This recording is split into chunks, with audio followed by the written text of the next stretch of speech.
Sa mundong ito, walang permanente. Kahit gaano ka kaganda, kayaman, o kasikat, lahat ay lilipas. Lahat ay mawawala.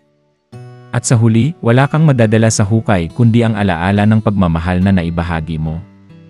Kaya habang may buhay pa, pahalagahan ang iyong kalusugan, alagaan ang sarili, at higit sa lahat, yakapin ang bawat sandali kasama ang mga mahal mo sa buhay. Madalas tayong naabala sa paghabol sa tagumpay, sa pangalan, sa yaman, o sa kasikatan.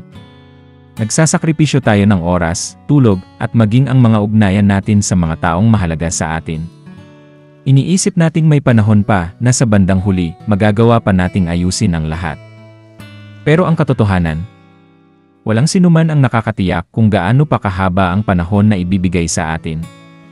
Mabilis ang takbo ng buhay, at darating ang araw na hindi na natin makakasama ang mga taong mahal natin.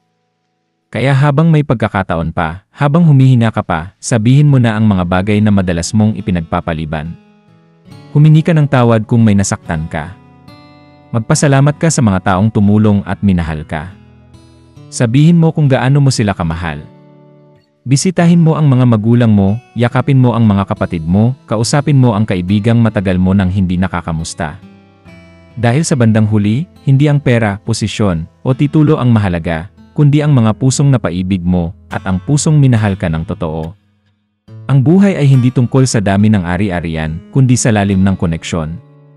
Hindi ito nasusukat sa dami ng likes o followers, kundi sa tunay na malasakit. Kapag tahimik na ang lahat, wala nang ingay ng mundo, wala nang palakpakan, ang mananatili lang ay ang mga alaala ng kabutihan at pagmamahal.